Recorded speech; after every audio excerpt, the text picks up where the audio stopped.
Hello, ladies and gentlemen, and welcome back to the Steel City Sports Report, where we talk everything Steelers, Penguins, and Pirates. I am your host, Brady Vini.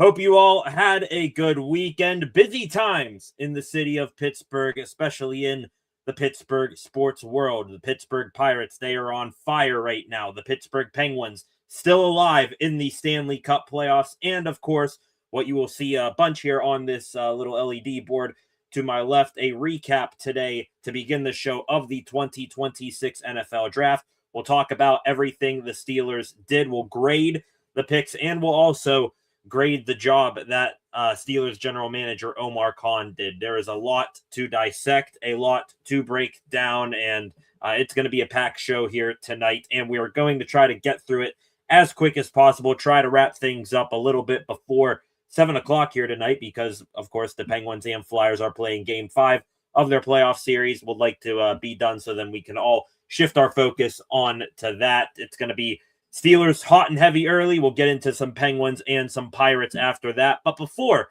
we officially get things started here on this Monday, if you are new here, welcome to the Steel City Sports Report. On your way in, please be sure to hit that subscribe button and turn on notifications so that you never miss a thing here on the channel.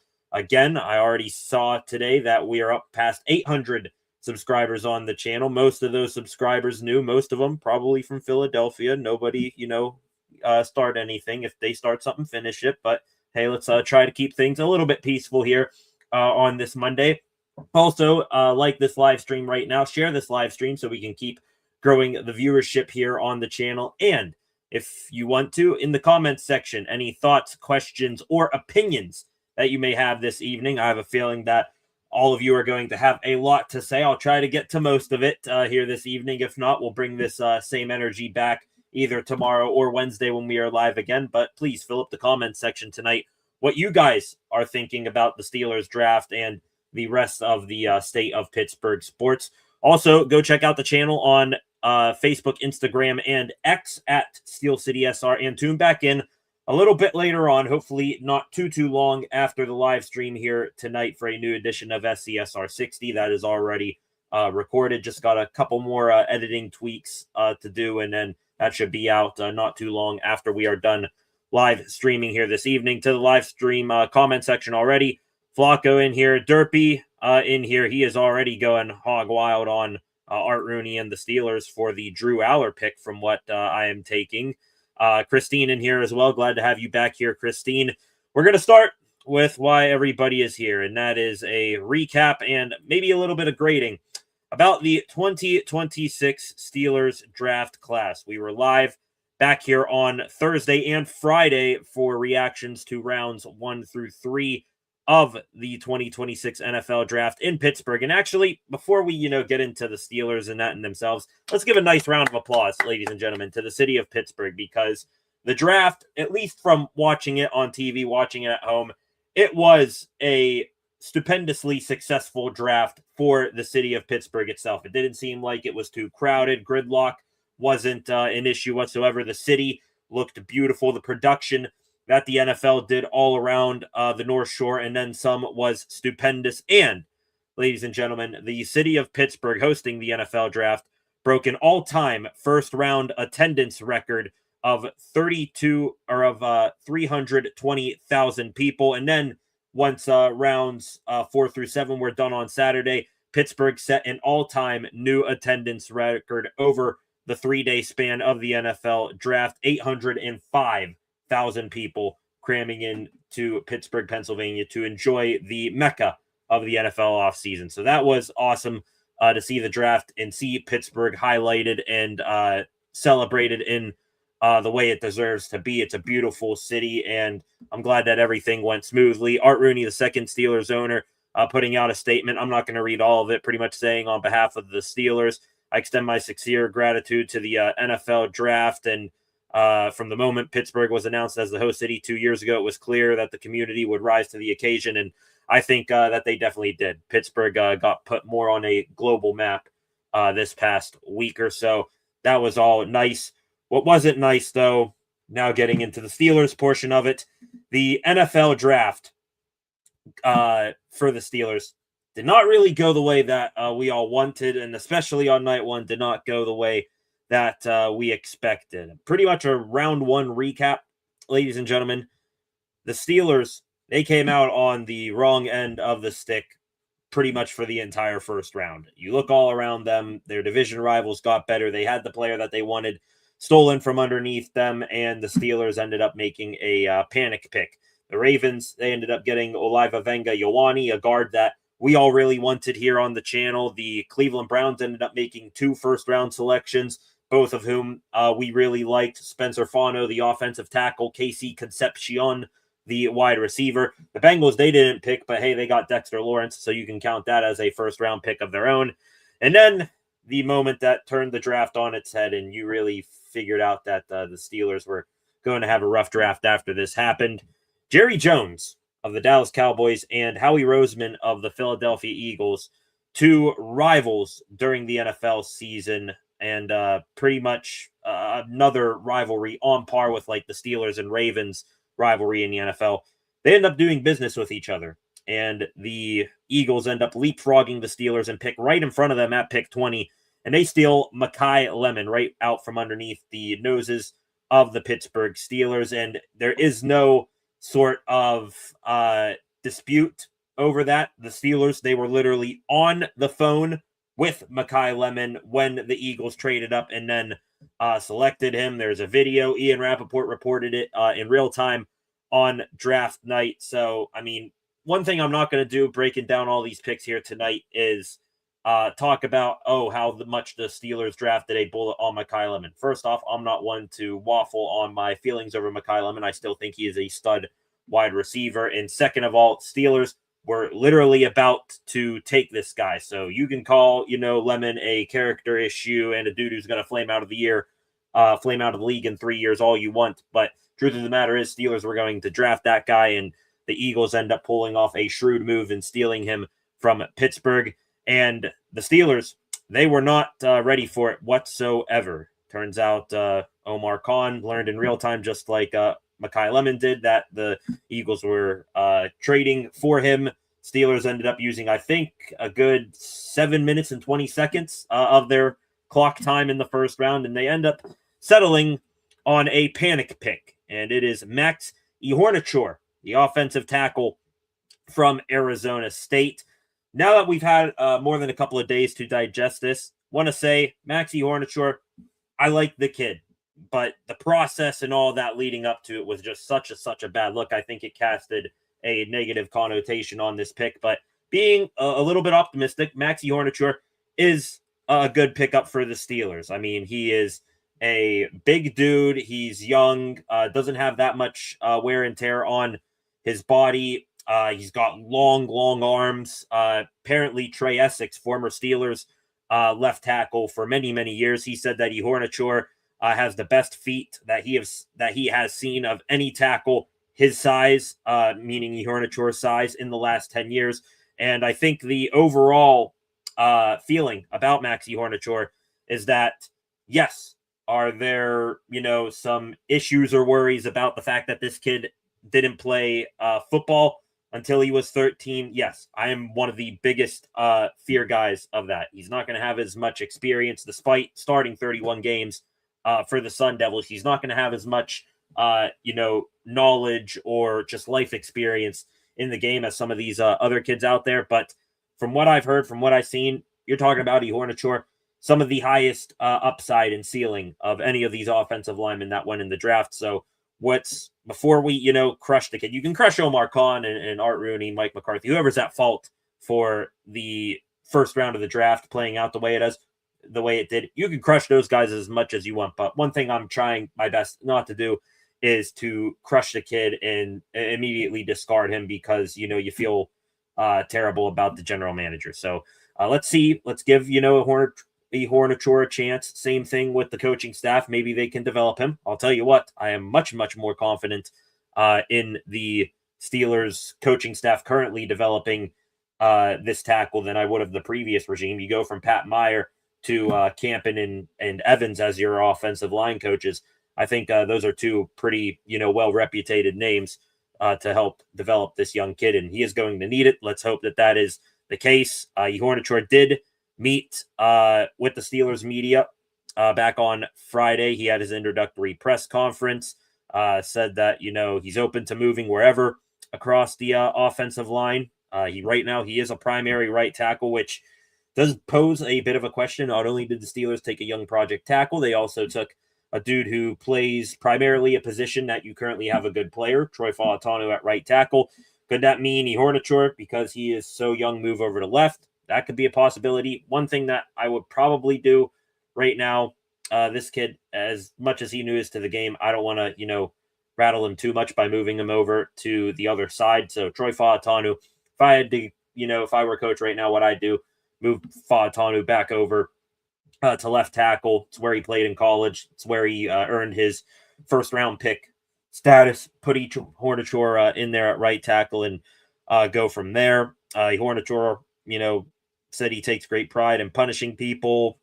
Said a couple of other nice things about what, the city of Pittsburgh can expect from him, and vice versa. Had his, usual pick with Art Rooney and Omar Khan and all that. And like I said, just going back, this is less about Hornachor, my critiques of him, and more about the process of how Omar Khan and company came to that pick. And I mean, just absolutely horrendous how badly that first night went. It's an understatement. The Eagles with Howie Roseman, I mean, hey, Howie Roseman, one of the best GMs in the NFL, maybe the best, comes in there, takes advantage of a statistician guy and Omar Khan, who doesn't really understand,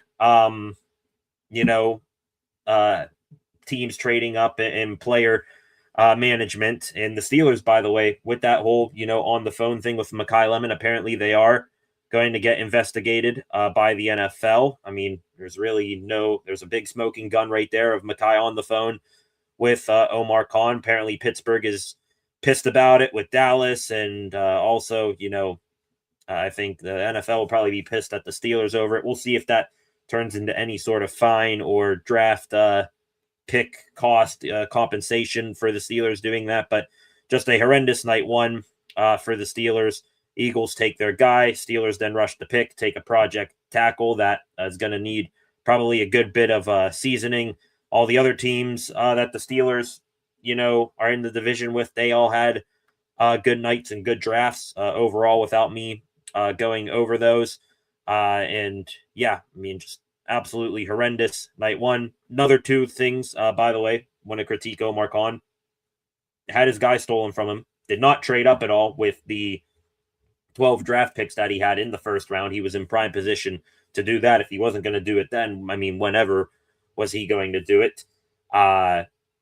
Eagles take their guy. Steelers didn't trade up. You got Omar Khan lying about the Broderick Jones injury. We thought Broderick Jones's neck was going to be A-okay. Lied in our faces about that. And also, 5 minutes after the Steelers submitted that pick of Maxie Hornachor, they then went and did a press conference. Khan and Mike McCarthy, no one back in the Steelers draft room calling the shots about potentially, making a trade up in the back end of the first round to snag an Omar Cooper or Casey Concepcion before the Browns got him, or a Denzel Boston, anything like that. So Steelers, they were really batting 1,000 on night one.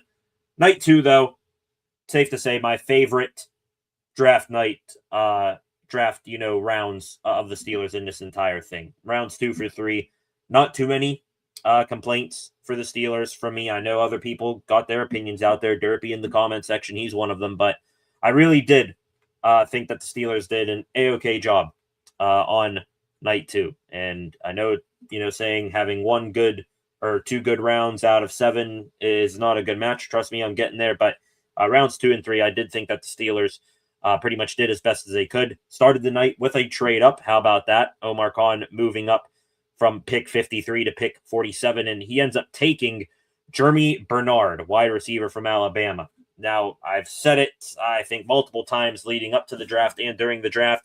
You had your, I'd say, 6 tier 1 wide receivers, or perceived tier 1 wide receivers. Your Mekhi Lemons, Omar Coopers, Denzel Bostons, Casey Concepcions, Tate, Tyson, those guys of the world. Probably right under that. The first guy outside of the tier 1 club, and he was, knocking on the door, damn near about to bust it down, was Jeremy Bernard. I think he is going to be an excellent fit for this Steelers offense. I pretty much put him in the same role as what, the Steelers would have had in Mekhi Lemon, a dude who's going to start out in the slot to begin his career, but can also play some outside a little bit. He's tough, works the middle of the field, makes good catches, gets yards after contact, stuff like that. So Jeremy Bernard, I think, is a pretty damn good plan B to the Steelers after missing out on Mekhi Lemon. He can play everywhere. He can do just about everything on the field, and people have compared him to Deebo Samuel.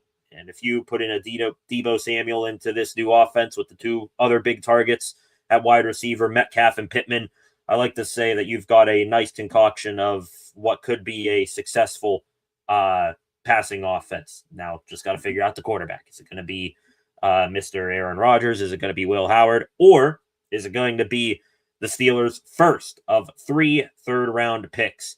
You have Drew Aller from Penn State, and I know this is an either you really love it or you really hate it type of pick. I'm going to cheat a little bit. I'm going to be right down the middle. Can I see both sides of this argument? Yes. But am I going to absolutely, decimate the pick and not give the kid a chance right out of the gate? No, I'm not going to do that. Aller, we pretty much know, all of his flaws. A dude who, doesn't read the defense all that well yet in his career. Accuracy, mid-range accuracy is kind of scattered right now. Didn't perform well in the biggest games or when the lights were brightest. But Drew Aller, is he the type of quarterback that profiles like he could be elite in the NFL? Absolutely. Big, strong, has a cannon for an arm, can stand tall in the pocket, can move a little bit when he needs to, even though it's not his calling card. So Aller coming to the Steelers, I'm not that upset about it as what other people, may think here. I mean, also, I think another thing with Aller, this was the pick that the Steelers acquired from the Cowboys for George Pickens. So people see that, oh, look, we traded George Pickens for Drew Aller. I don't care. Steelers could have, if you want to, imagine in your mind that you reorganized the Steelers' third-round picks. Jennings Dunker got taken with the first pick, spoiler. Drew Aller got taken with the second third-round pick, and then Dalen Everett, another spoiler to what the Steelers did. He got taken with the third-round pick. So I'm not going to crush it. I want to give Aller a shot here, get him in here with Mike McCarthy, one of the best quarterback developers that we've seen the Steelers have in quite some time. He's got 2 young quarterbacks to work with here. I want to see if he can get Drew Aller right. He's got the potential in there. He's got the athleticism, and the talent is there. It's just a matter of getting it out on a consistent basis. We'll see it if that is able to happen. One thing's for sure. I think we all, Steelers fans, whether you love it or hate it, whether you're a Will Howard guy or a Drew Aller guy, I think we can all right hand up to God say that we are going to enjoy very, very much this upcoming Steelers off-season lead up to the regular season.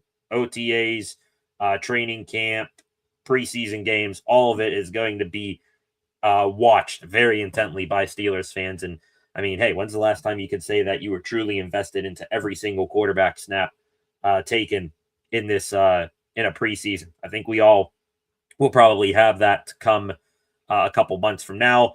The last 2 picks of day 2 for the Steelers, Dalen Everett, corner from Georgia. I see people a tiny bit upset that they didn't, go with a more sexier option. Jermod McCoy, who had a big draft slide. He was on the board at the time. You had, I believe, Malik Muhammad, who I was high on at the time, still on the board. I would have liked him. But Dalen Everett, do think he is a Steeler type of guy. Steelers really did their homework on him. They watched him, and actually, I think it was Ike Taylor, who's now a Steeler scout, ran Everett through drills at Georgia's Pro Day. And I think this is the type of guy, not too tall, but not too small either. Kind of that middle ground. Steelers, if they are able to develop him right, might have something there. Everett, former 5-star recruit, 6'1", 196, recorded 11 pass breakups last season for the Dogs. But one thing with Everett, I mean, if you want to feel a little bit better about the pick, if you're not like me and excited about the addition of Everett, at least a tiny bit, this is a guy, Mike Tomlin type of guy. Cut your eyelids off, don't blink in the face of adversity. He does not. Had 2 big turnovers in each of the last 2 SEC championship games that the Bulldogs are in. So I want to give Dalen Everett a shot. Curious to see what role he carves out for himself on defense right now. Really strictly an outside corner right now. Maybe he can transition to play a little bit of inside slot and work on that a little bit in the preseason, but we'll have to wait and find out. Definitely a stash away and see what you got a little bit later type of guy there. And then the best pick overall, I think, in terms of position in the draft and best player available value.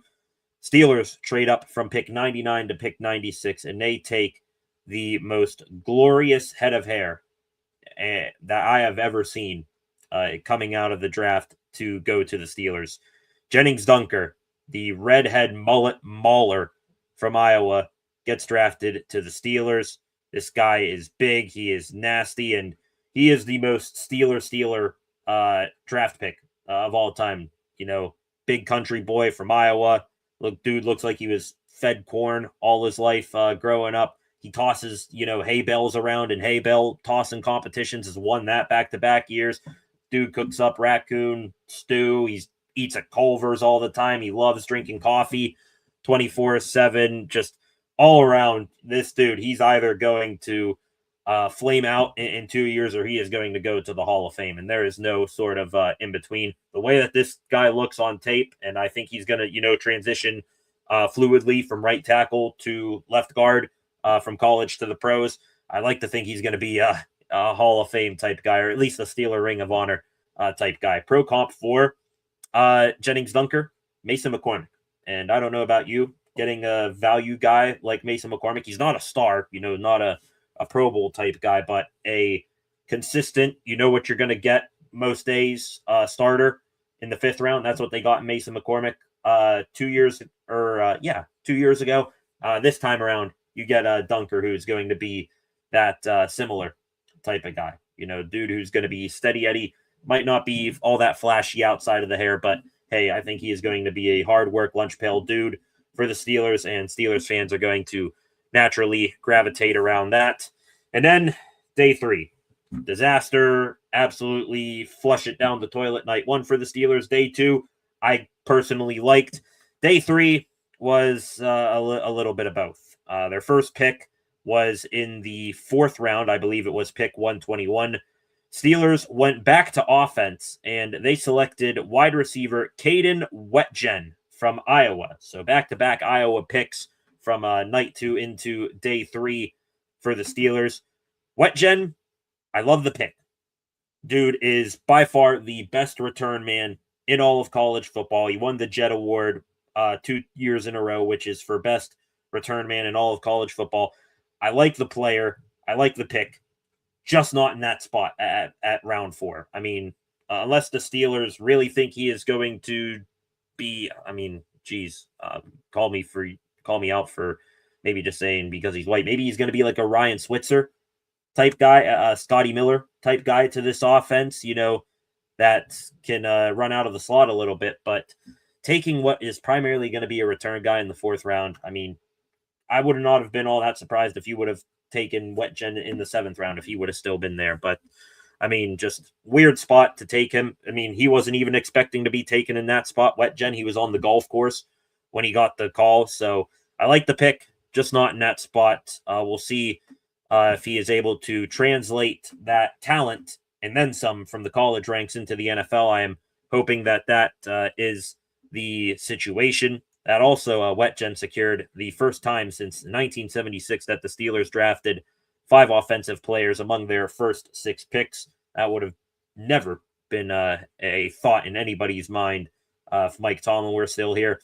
Another pick that I was kind of curious about, Steelers ended up trading their 5th round pick to get a 6th round pick, Steelers ended up trading down in the 5th to get a 6th round pick in exchange for a 7th round pick. They moved from pick 161 to 169, picked up pick 210 as well, and they drafted a tight end.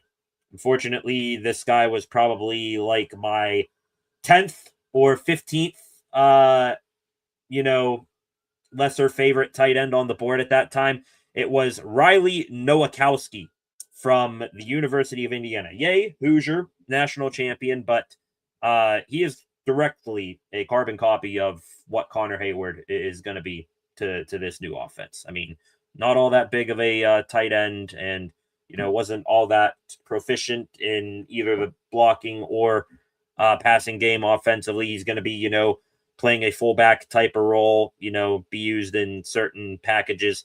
Not really sure that is the move that I would have gone in the 5th round. There were still some legit tight end options like Michael Trigg from Baylor. I think he was still on the board at the time. There were a couple of others as well that I would have taken, but going with a Connor Hayward replacement, I mean, not my cup of tea. Kind of like Caden Wetjen. Maybe a 6th or 7th round pick.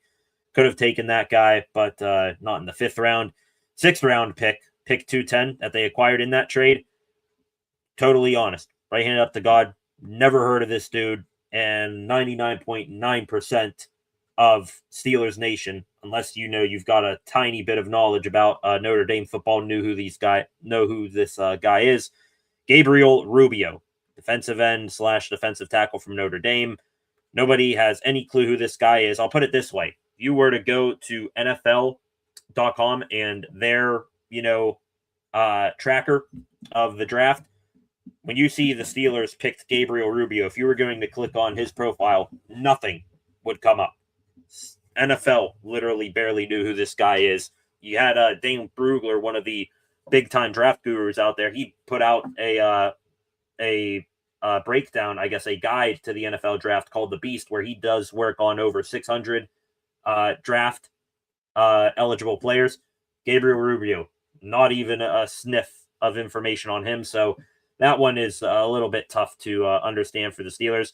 Patrick Graham, new Steelers defensive coordinator, says that Rubio has great length and size and that he could be stout as a run defender. Apparently, Rubio also has some family ties to the Steelers. His dad was drafted by the Steelers in the 7th round of the 1998 draft. And I mean, yeah, family ties wouldn't be a Steelers draft without it. Just a little bit confused that they went with a dude that nobody ever heard of in the 6th round.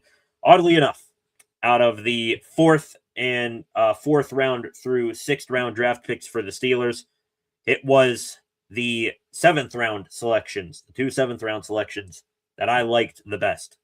In their first 7th round selection, pick 224, they ended up taking safety Robert Spears Jennings. At least this is a guy kind of like Drew Aller, but also I feel like that's a little bit of a slight to Drew Aller.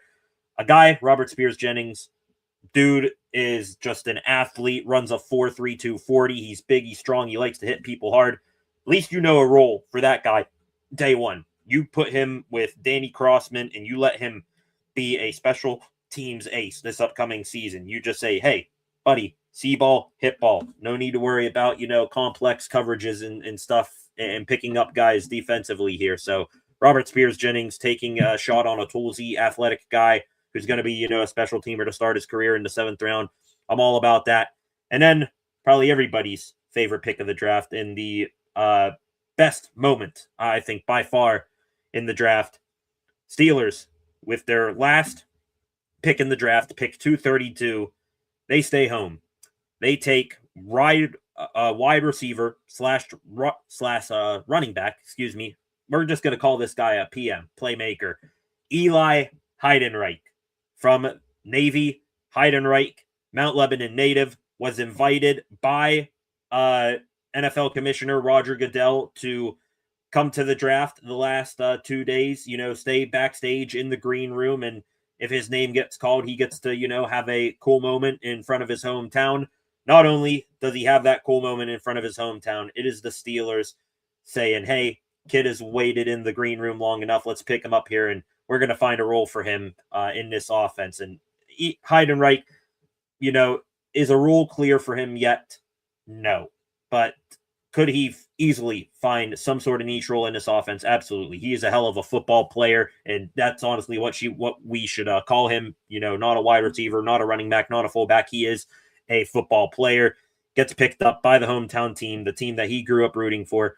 Gets to go out on stage, twirl the terrible towel, get a helmet, all that, go out in front of the crowd and do all the celebrating. Just awesome stuff there for Eli Heidenreich. And some comps to Heidenreich. If you want to get your hopes up about him moving forward, has been comped to in terms of build and the way he is used in offense, has been comped to a Christian McCaffrey. Even if Heidenreich turns out to be a fourth, maybe even an eighth of what Christian McCaffrey is in the NFL, I think we all will be jumping for joy for that pick, 3 or 4 years down the line. And, Pittsburgh guy, too, like I said, you best believe he is going to go into that building every day and work his ass off for the black and gold. And because he is from Navy, too, this question has come up a good bit. Heidenreich, he will not need to fulfill any obligations or annual training, nothing like that during the season, or I believe until his NFL career is done. So no sort of obligations to the Navy will be permitting him from getting out on that football field for the Steelers. And that did it for the 2026 NFL draft. Now that we're done, talking about it, I think it's safe to say that this was by far the most underwhelming draft class so far in the 4-year tenure of Steelers GM Omar Khan. From the night one disaster, you had a feeling it was just going to snowball into the rest of the draft. More or less, it did. No sort of draft pick, except for maybe Jeremy Bernard, in my personal opinion, was necessarily perfect for the Steelers, and Jennings Dunker too. My overall grades, Maxi Hornachor, we're going to grade him the first round pick in 2 phases here. The lead up to that pick being made, F minus minus minus minus. I'd go all the way down to Z if the grading scale went that low. Just, you have 12 draft picks. Draft is in your own city. You're in prime position to trade up for Mekhi Lemon. Lemon fell past teams that could have taken him. He fell past the Rams at pick 13. He fell past the New York Jets even at pick 16. You were in prime position if you were in the Steelers to give up at least one of your third round picks. And even then, having third round picks, it wouldn't have been all that much. You were in prime position to move up with the Lions, move up with the Vikings, the Panthers, something like that, to ensure that you got your guy. If you really loved Mekhi Lemon all that much that you were calling him before the team before you made their pick, if you were really that gung-ho about Mekhi Lemon, then you should have, been more than willing to trade up and get your guy. Just F minus across the board right there. You get big dogged by the Eagles in your own city. You just cannot have it. So F minus minus minus till infinity for the lead up to that pick. The pick of Hornachor himself, in terms of, the player, what, you're going to get from him, how much development he's going to need, I will give it a B minus. And I might be, a little bit off in terms of what other people may see there.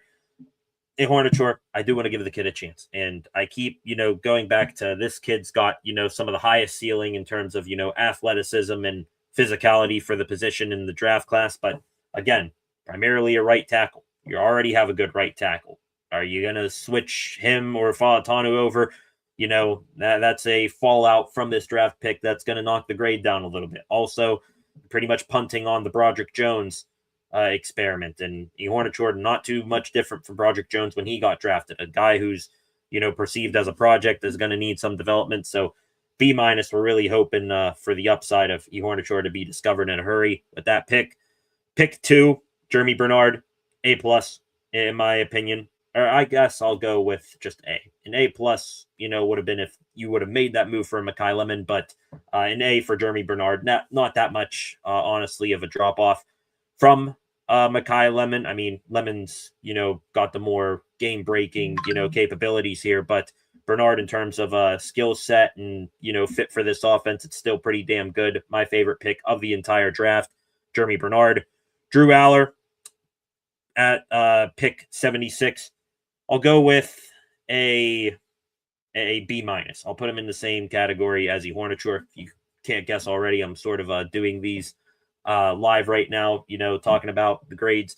Again, kind of like Hornachor. Dude who's got all the tools to be elite at his position. It's just a matter of having him learn the game a little bit more, read defenses a little better, fix his footwork a little bit. I'm sure McCarthy and Tom Arthur are going to be hammering that into his skull day one he is in the building.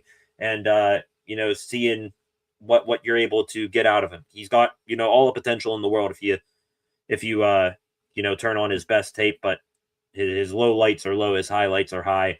Taking him at first pick in the third round was also a question. I know Carson Beck went off the board. I didn't think that was that much of a need to be scared that, Aller's not going to fall anywhere close to our next pick, which was, 9 picks away.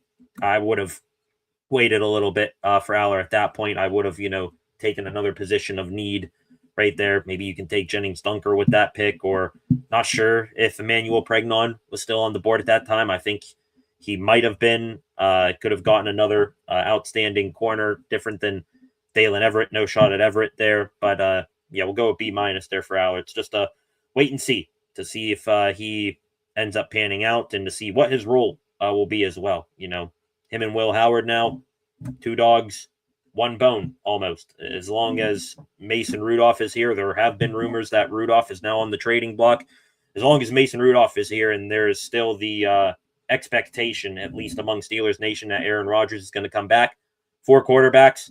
Not sure, if the Steelers are going to end up cutting Mason Rudolph and having 2 guys that have never played a real snap of NFL football behind Aaron Rodgers. We'll have to wait and see, but B-, see if Aller can pan out at all. Dalen Everett, I'll give it a C+, pretty much the highest I can go. I do like the player. I do like his clutch gene that he developed at Georgia, but I mean, still a ton of good corners on the board. I still would have taken a shot with a Jermod McCoy, a true game-changing corner in this draft class that fell because of medical issues. And I think the Steelers, honestly, were a team that could have taken a McCoy and be all right. You got 2 outstanding corners already at starting on the outside, Jamel Dean and Joey Porter Jr. You've got trying to think Asante Samuel Jr. you brought back in the slot. You'll have Brandon Eccles and Jalen Ramsey doing work. So Jermod McCoy, another game breaker dude that, you could have brought in and not rushed him into playing with his injury. Thought the Steelers could have done that. Jennings Dunker, A+, quality offensive lineman. I had him top 5 in my offensive guards for this draft class. You get him with your last third round pick, and you end up trading up a little bit to do so to make sure you get him. Also, hair, immaculate. Dude's got aura. I'm going to give that an A+. Caden Wetjen, going to go with a C- for that pick right there. Too early. I mean, outstanding kick returner. I have high expectations for him as a return man. Steelers might actually be able to make a splash play in that department for the first time in like a decade, but just too early for Wetjen. I mean, in terms of my wide receiver rankings, I did work on about 44 to 45 wide receivers in this draft class before the draft. Got to know a good bit about each and every single one of those 45. I want to say Wetjen, he was down somewhere in the late 30s in terms of, my actual wide receiver rankings, pretty much because he is solely a special teamer. Taking him, in the 4th round, just not an area where I would have even thought of taking him.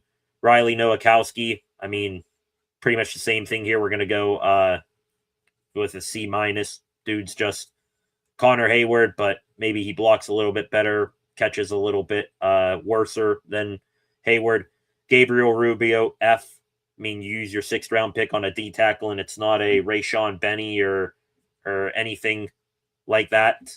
A dude that literally nobody's ever heard of, not even some of the draft analysts out there had any clue, what he would bring to the table. His highlight package that they showed on NFL Network or ESPN, one of the two, was like, I'm pretty sure all 5 plays that he made throughout the whole season. There wasn't anything else beyond that, so that's an F. And then the last 2 picks, Robert Spears Jennings, 7th round pick. Give it a solid B. I'm not going to go B+ or B-. Solid B. Dude who's going to carve out a role on special teams, is an athlete. You got to teach him up a little bit, how to read some certain things when he's out there on defense. But safety room right now, Ramsey might play back there a little bit, but you got D. Elliott, Jaquan Brisker. I think Darnell Savage is currently on the team probably another guy that I'm forgetting right now, but Robert Spears-Jennings as a special teams guy in the 7th round, you'll get a B there. And the same thing goes for Eli Heidenreich, B player. Maybe I'll even give a B plus.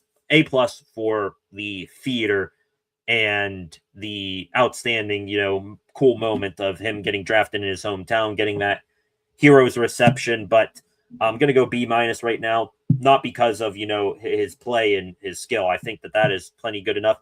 It's just a matter of how's he going to fit into this offense? I mean, really, you look at the Steelers wide receiver room. If you take 6 wide receivers, most likely right now that's going to be Metcalf, Pittman, Bernard, Wilson, Skoranek, and then probably someone else I'm forgetting right now. And then you got your running back room right now, the other position that Heidenreich plays.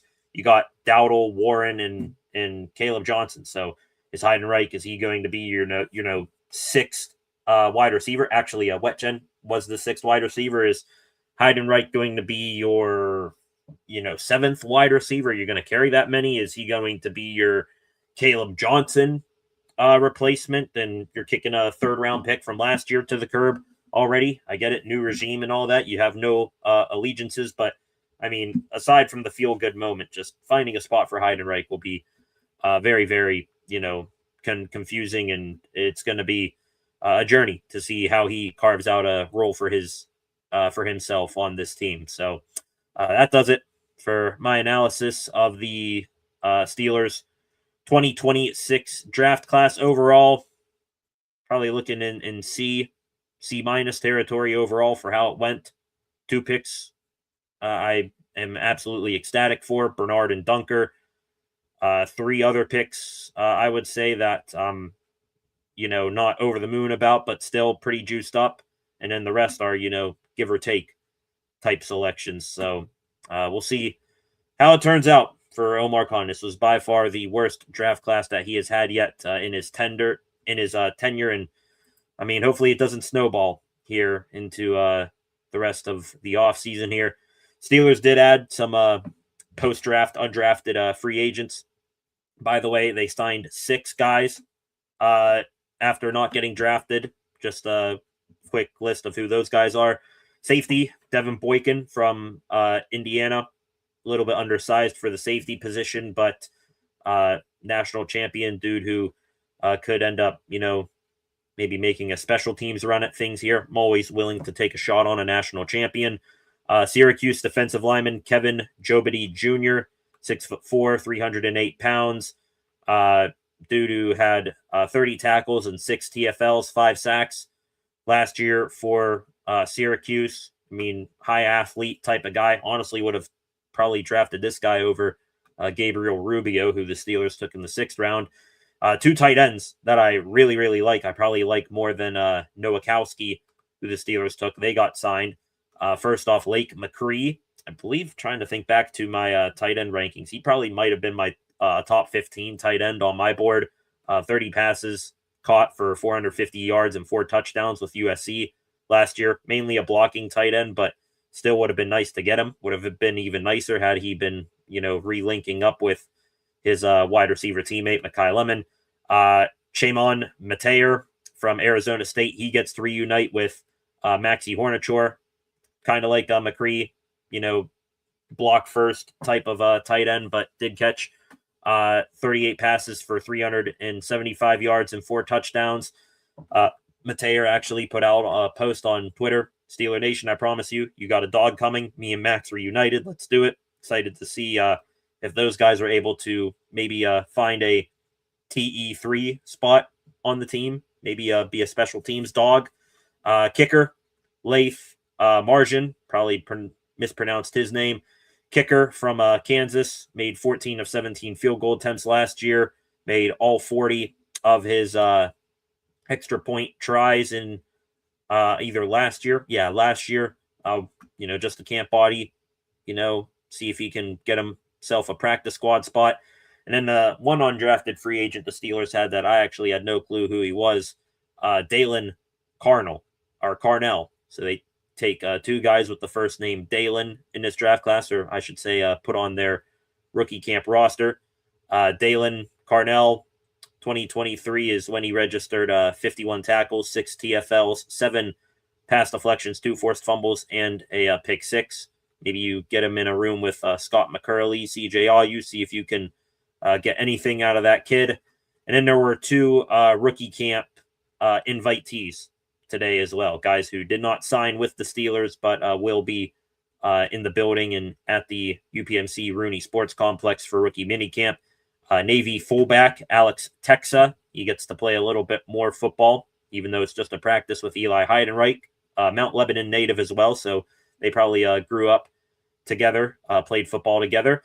And punter Gabriel Nwosu from Penn State, the big punter. He's like 6'4", maybe even 6'6", well over 250 pounds, maybe pushing a little bit above that. So Nwosu, maybe he does get into a little bit of a punting battle with Cam Johnson. I mean, who the hell knows? Johnson's back here for his second tour of duty, but injury history, not going to be committed to a guy who can't make it through the entire season. And that's going to do it for grading the 2026 Steelers draft class. For all the hype and stuff that we led up to the draft, I mean, City of Pittsburgh, they did not disappoint whatsoever in terms of the draft being must-see. As a matter of fact, I think I saw something that the first round of the draft, in addition to the Steelers in Pittsburgh setting a in-person attendance record, I think round 1 back on Thursday night was the 3rd most watched first round in NFL history. So, yeah, it's pretty cool. City of Pittsburgh delivered.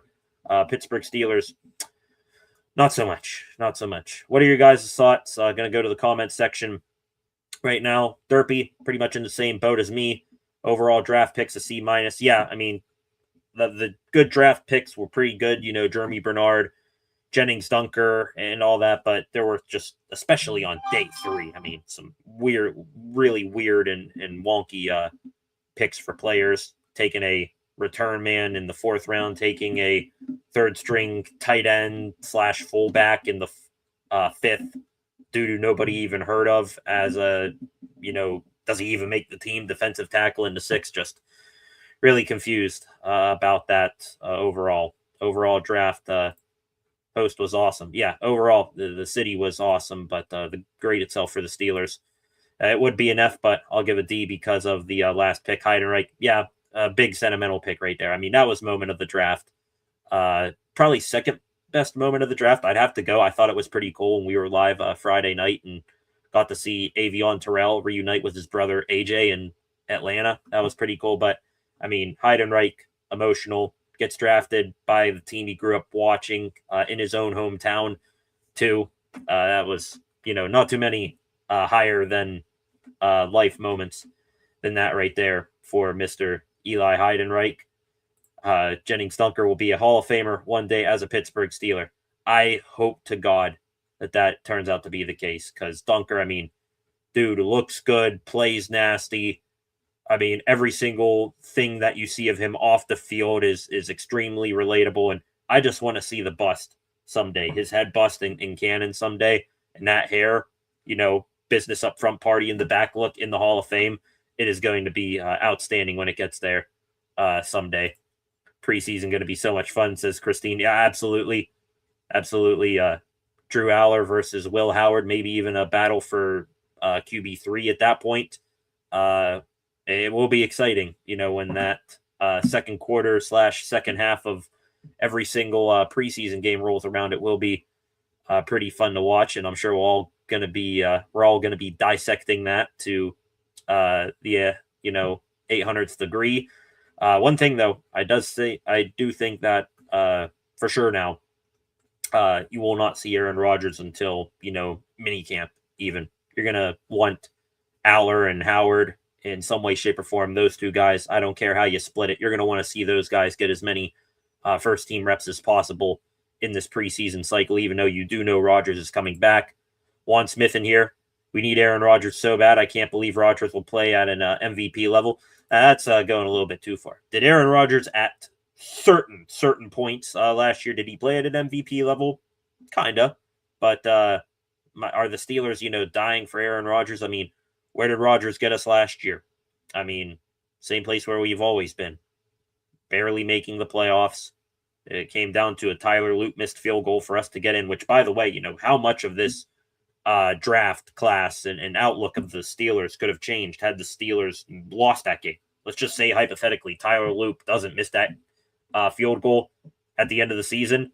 Then all of a sudden you can get Vega or you can get Lemon and not need to trade up to do so. One of those guys would have been there for the Steelers, definitely, had the rules been reversed between the Steelers and Ravens. So how much could change with one missed field goal kick? Kind of crazy thinking back to it now. Almost wish. Actually, I do wish that Loop at that point would have just made it. But yeah, Rodgers, do we really need him?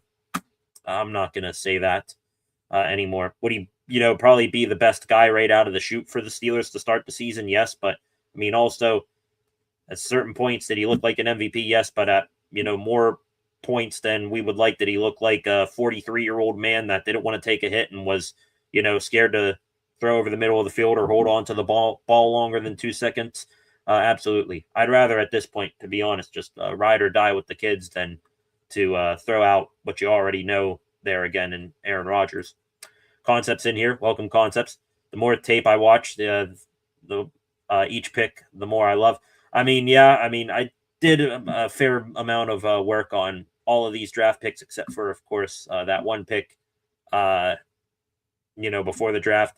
I'm coming at it, with a pretty even, keeled view of it. I think that's fair of me to say.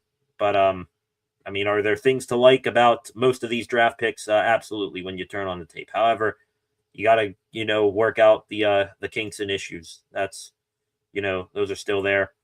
Jeremy here is a steal, very polished route runner, very consistent stance. One drop, 102 targets. Yeah, everything you just say there about Jeremy, I pretty much said in real time when the pick was made. He was Jeremy Bernard. As soon as the Steelers missed out on Lemon in that debacle, unmitigated disaster of a night one was over, I still, probably wanted Jeremy Bernard even over Denzel Boston. I thought, the Steelers could get aggressive and get Boston because I think Mike McCarthy really liked him. But in terms of pure fit into the offense currently with what's already here, I like the fit of Bernard more than I would have Boston. That's for sure. Rodgers had no weapons. Now he does, and Arthur Smith is gone. That should help. But, hey, 1 year older, and also with Rodgers, don't think, necessarily Will Howard or Drew Aller are going to put Jeremy Bernard off the first F up in the doghouse here. So, things with Rodgers, how much better could it get, honestly? Still think that there's a limited ceiling with Aaron Rodgers. Not going to predict a Super Bowl thing here at all, a Super Bowl run here at all for the Steelers. That is for sure.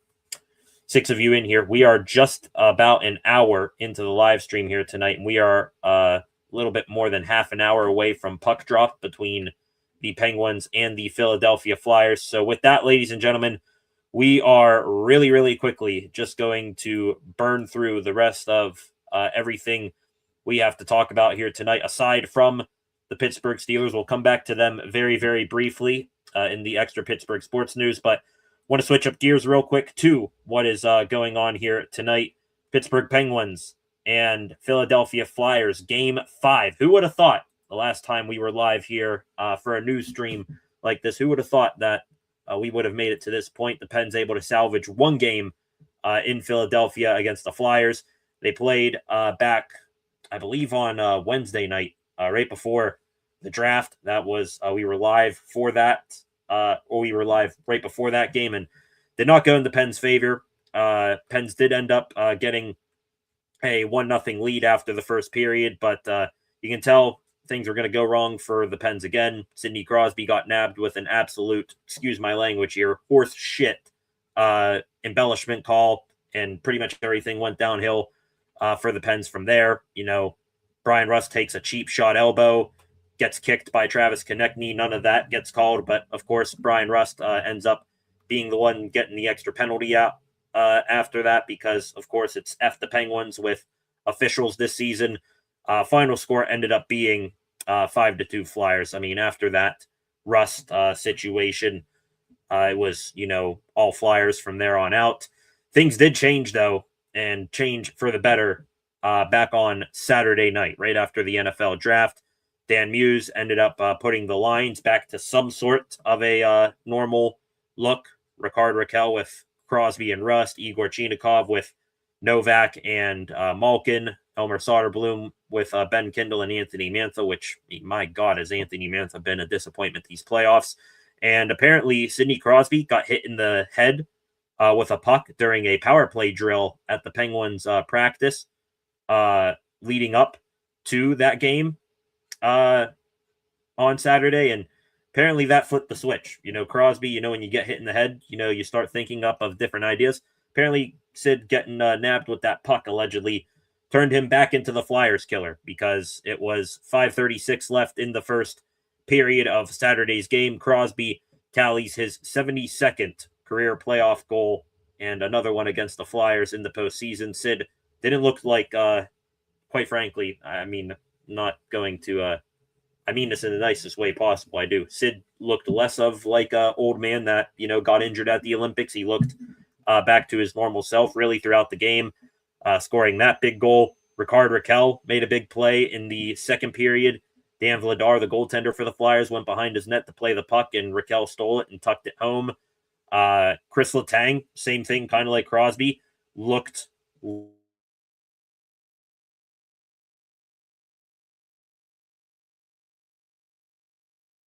Chris Letang we saw throughout most of this season. He had a big bomb of a goal that Sidney Crosby set up beautifully with a kick pass to Letang, and Letang needed that goal in the worst way. Flyers did make a game of it, though. It wasn't, a routing by the Pens in any way, shape, or form. Pens were up 2-1 before the Letang goal, and then Travis Konechny answered the Letang goal right back to make it 3-2. Pens were able to hold on. Connor Dewar, the empty net goal, and that was a massive win for the Penguins. And also, there was the end of game, thing as well. Sidney Crosby goes to hit Travis Sanheim. People say he took a run at Sanheim. Well, I'm like, hey, all's fair in love and war. And Brian Rust, Philly fans out there, they're bitching about him pulling Porter Martone's hair. Well, I didn't hear any of them bitching or crying foul when Travis Konechny was kicking Rust, which should have been a match penalty, or Rasmus Ristolainen slashing Crosby's hand while Sid was down on the ice, wrestling with Travis Sanheim. None of that. But, all is fair. And the nastiness, it's still there. But the best thing about that win, 4-2 win for the Pens back on Saturday night, is that you saw the Penguins, I won't say for the entire game, I'll give them a solid 70 to 80%, which is 10 times better than what they've been most of the series. 70 to 80% of that game, they played Pittsburgh Penguins hockey and not falling into the Philadelphia Flyers trap of, biting on the physical stuff. Flyers give a little cheap thing here or there, and the Pens lose their mind over that. And then the Flyers end up, gaining some momentum off of the energy of the crowd and all that. So Pens, they played their hockey.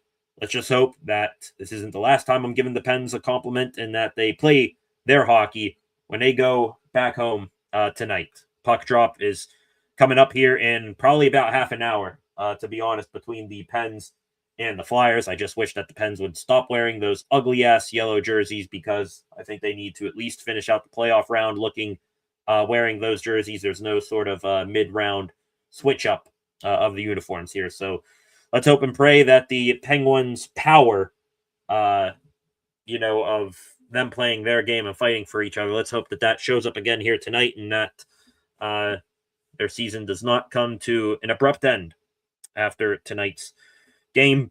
Moving from the Penguins one more time back over to baseball, covering all three of the Pittsburgh professional sports teams here this evening. Just real quick, running through the Bucs. Lots of things going right for your Pittsburgh Pirates right now. I believe since we last spoke, the Bucs have played 5 games. They finished up a 3-game series with the Texas Rangers, and then they had a 3-game weekend series with the Milwaukee Brewers. Back to Wednesday night's game, Braxton Ashcraft was on the bump for the Bucs. He led the Bucs to a brilliant victory in that, though he did not get the win. Ashcraft, 7 innings pitched, only gave up 2 earned runs, struck out 5, walked 2, but he was outstanding. Game went to extra innings, and the Bucs ended up winning 8-4. Jake Mangum drove in a go-ahead run in the 9th with a little infield hit, and then O'Neal Cruz, a 3-run moonshot, sealed the deal for the Bucs back on Wednesday. Cruz, by the way, with that home run and those 3 RBIs, he became one of 6 Pirates to have at least 22 RBIs in the month of March and April, since the season began. The other Pirates to do so, to have 22 or more RBIs in the first 2 months of the season, or the first month and a half or so of the season. Willie Stargell, Xavier Noddy, Nate McLouth, Jeff King, and Brian Reynolds. So congratulations to O'Neal there. The last game of that Ranger series did not go the Bucs way. Excuse me. They got trounced by the Rangers 6-1. Bubba Chandler, he looked pretty rough. I mean, we were watching the NFL draft. I had the game on a smaller screen in this room. From what I could tell, Bubba Chandler was getting touched up a little bit. Maybe walks were an issue as well. Gave up 6 runs in 4 innings. Then onto the more important of the last 2 series, the Milwaukee Brewers, division rival of the Buccos. The Bucs in Milwaukee, which has been a house of horrors for them over the last decade or so. And the Bucs went in there and they handled their business. 6-0 win. Excuse me, that was Thursday. My bad. That was Thursday that they wrapped up the series with the Rangers. It was Friday. They went and kicked the ass of the Milwaukee Brewers 6-0. Paul Skeens. It was a Paul Skeens day. Typical Paul Skeens stat line: 7 innings pitched, 1 hit, no runs, no walks, 7 strikeouts. Outstanding. Give him another Cy Young right now. The more important note of that Friday win for the Buccos, Connor Griffin, on his 20th birthday, ended up hitting his first career home run to the right center field bullpen of the Pirates. It was an outstanding moment from him. He ended up getting a birthday / home run celebration party in the Bucs clubhouse today with a bouncy house and a kiddie table and all that. That's all fun. Tells you about the camaraderie of this team. So Connor Griffin, good stuff there. The Pirates ended up getting another win on Saturday against the Brewers, 6-3 in 10 innings. Another extra inning offensive explosion for the Bucs. I believe Brian Reynolds, Ryan O'Hearn, and Griffin played key roles in that. Mitch Keller with a pretty decent start for himself.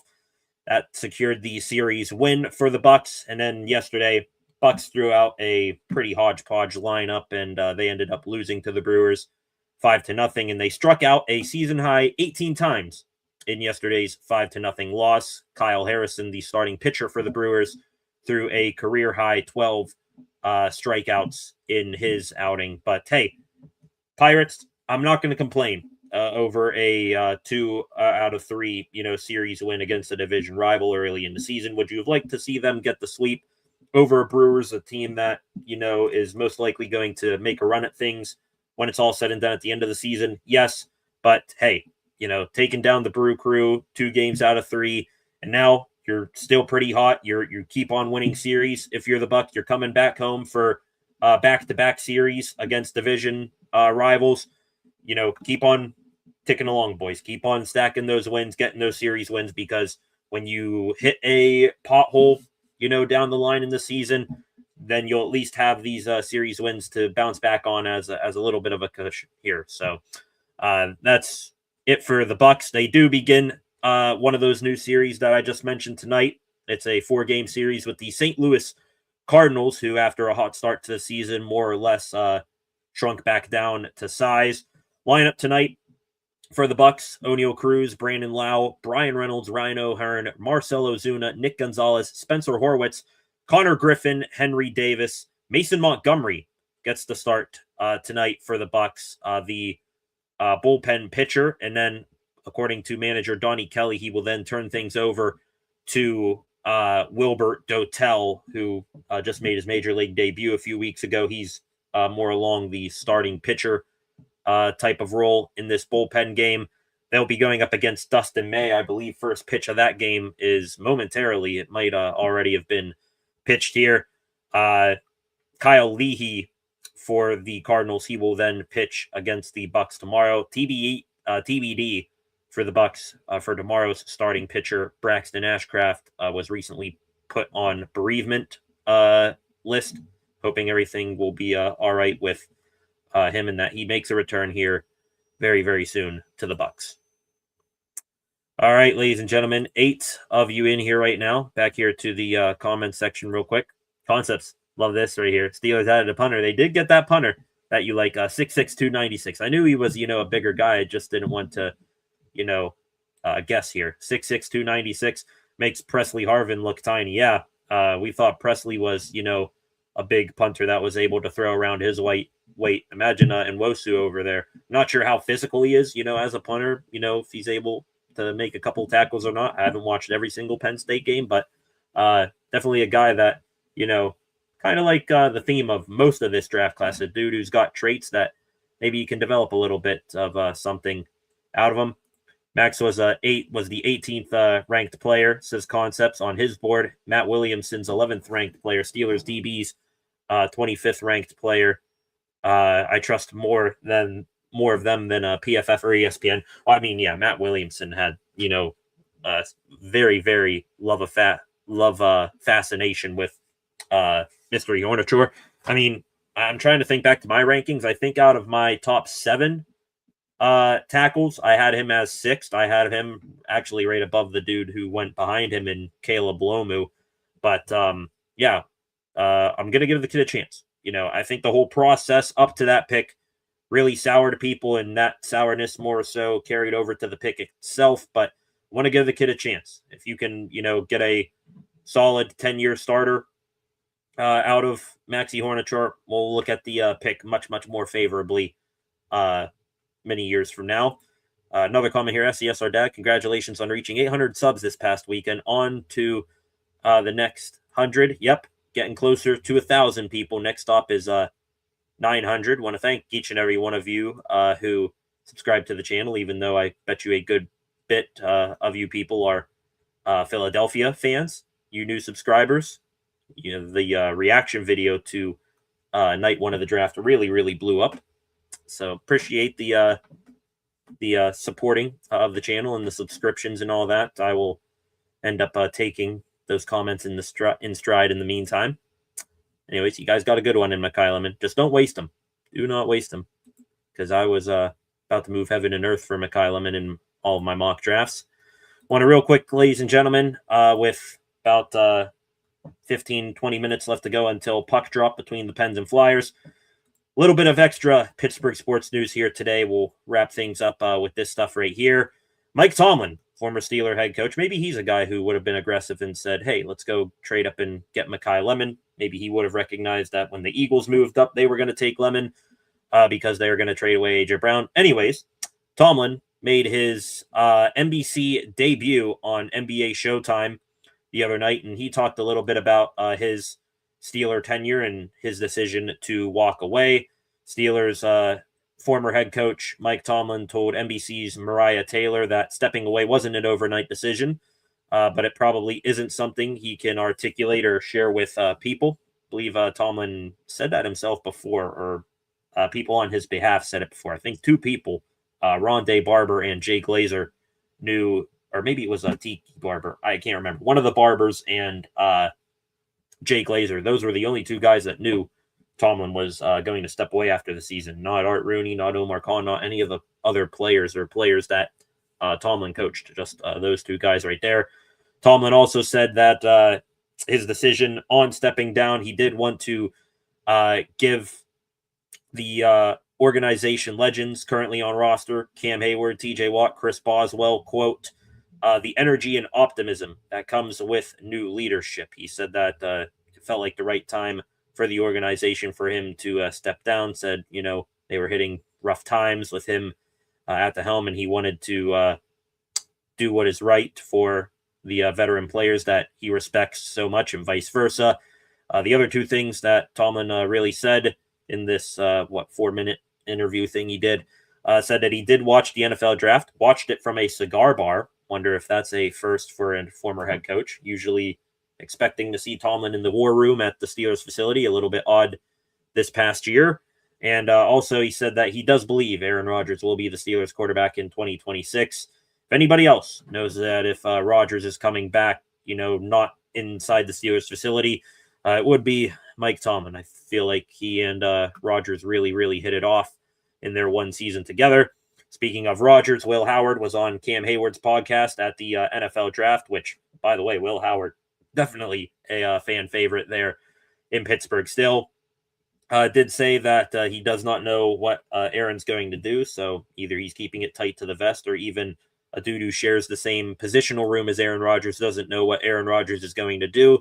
He said that, hey, I'm here, man. I don't know what Aaron's going to do. If he wants to come back, I'd be more than happy to spend another year learning. But if he doesn't, I am ready. I love that stuff. Quarterback one mindset there from Will Howard without, throwing his mentor under the bus like that. Last three things here from the Steelers. Two additional signings for the Steelers, not undrafted free agents. Steelers yesterday ended up bringing back Dean Lowry, defensive lineman who was with the Steelers last year, ended up tearing his ACL and missing the rest of the season. Nice depth piece who is going to go from, playing under Mike Tomlin to playing for Mike McCarthy. Or wait, not sure. I immediately, it's a bad habit, immediately say, oh, this guy's a former Green Bay Packer. He must have played for McCarthy. Not sure if Lowry and McCarthy overlapped at all. Anyways, Lowry is back. Maybe he's, winds up just being a camp body, but hey, can't hurt having him back, especially after you didn't draft a defensive tackle of note. Also re-signing with the Steelers, wide receiver Brandon Johnson. Maybe he is a guy who could fight for a roster spot. Spent a little bit time on the main roster last year, but right now he's going to be competing with the Roman Wilsons and Caden Wetgens of the world. Speaking of Steelers wide receiver, Marquez Valdez-Scantling, or as we call him on this channel, Marquez Valdez-Smith. He is signing a one-year deal with the Dallas Cowboys. So, Jerry, got you in the end. You may have screwed us out of our guy in Mekhi Lemon, but guess what? You are going to love Marquez Valdez-Scantling when George Pickens inevitably blows up and you need someone to replace him. You just wait and watch there, Jerry. Moving over to baseball, extra Pittsburgh sports news there. Excuse me. Injury updates. Jared Triolo. We got two injury updates here. Jared Triolo, he will be starting a rehab assignment in Double-A Altoona beginning tomorrow night. He, the other day, began a rehab assignment. I believe this was on Saturday, or it might have been Friday. Triolo had a short rehab assignment stint down in Single-A Bradenton for his, I believe, lower body injury. Can't remember what exactly it was. Triolo, now he's in Pittsburgh tonight, actually, for tonight's game. He will be transitioning to a Double-A Altoona rehab stint. Maybe he makes a return to the big leagues soon. And speaking of returns, on his radio show yesterday, Pirates GM Ben Cherington said that he expects Jared Jones, right-handed pitcher, to pitch Wednesday at Low-A Bradenton. That would begin Jones's rehab window. A good sign for him after his elbow surgery pushing a year ago now. So Jones going to be throwing again down in Low-A Bradenton. He'll, kind of like Triolo, begin, I'm sure, what will be a slower trek back up to the big leagues. And one last Steelers note here, or a Pirate note, even though it doesn't affect them. Tommy Pham, DFA'd by the New York Mets. So the dude who sucked for the first half of the year last year for the Bucs and then turned it on at the end of the season when the season was already over. 0 for 13 with the New York Mets after he signed with the Mets on opening day this year. Goes 0 for 13 and gets DFA'd by the Mets. That is hilarious and probably the last nail in the coffin off to the retirement home for one Tommy Pham, legendary DoorDash Uber eater. And the last thing here, just one extra thing for the Penguins. as much as, through the first 3 games, really 4, but 3 of the 4 games of this series between the Pens and Flyers, Evgeny Malkin, he has not really impressed or shown up at all besides, a squibber of a power play goal. Really, for as bad as the Pens looked in this playoff series, you went from, hey, let's lock Gino up for another year at the end of the regular season to now, be best to let Gino walk. Doesn't feel like the Penguins or Malkin are going to have either of their opinions influenced, I should say, or altering, their contract negotiations. David Pagnotta, NHL insider, said that Malkin is sitting at a 1-year, $5 million deal or so for a contract extension with the Pens. Pagnotta added that both Malkin and the team will figure that out in the offseason, with the expectation being that he is staying and playing another season in Pittsburgh. Malkin more or less said the same thing a few days ago, said, quote, "I want to retire in Pittsburgh, but it's not my decision. It's Kyle's decision, and probably new owners too." Cracked a joke afterwards. I think Malkin deep down and Dubas, as well, know that they're going to wind up staying together. I hope that does not affect what I really want. I think Gino, more or less in his career, strictly a winger. He'll only be taking face-offs if a guy gets waved out. But I really hope with all the cap space and stuff that the Pens have to play with, if they make a big splash and go after a Austin Matthews or something this offseason, then, you more or less with Matthews, you lock up your center position for your top, line center position for life after Crosby. You lock up a leader, and also, down the middle, in terms of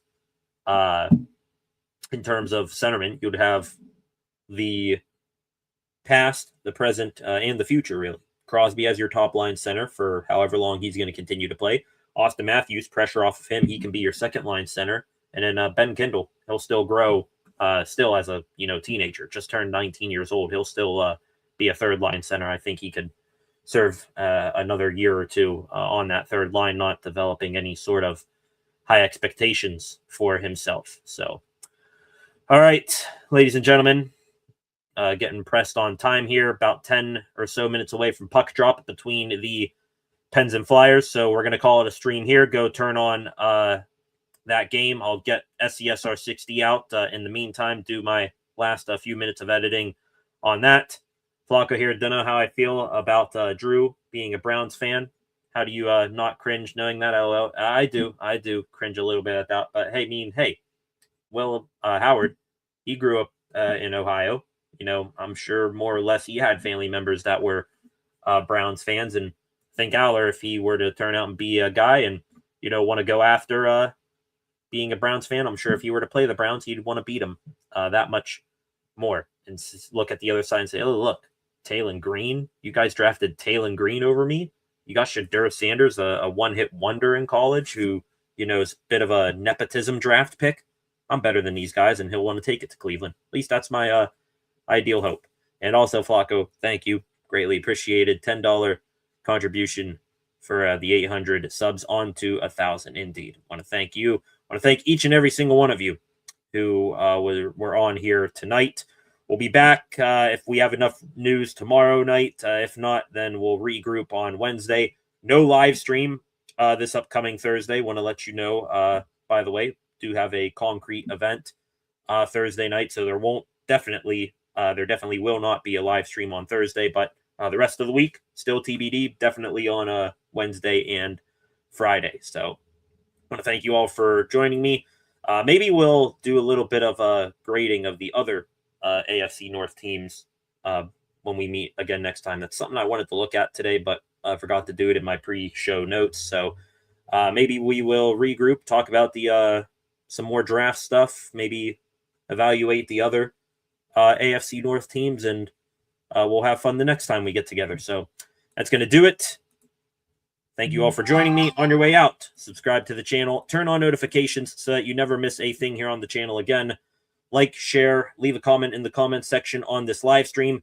Go check out the channel at Steel City SR on Facebook, Instagram, and X, and tune back in hopefully not too long after tonight's live stream, for a new edition of SCSR 60.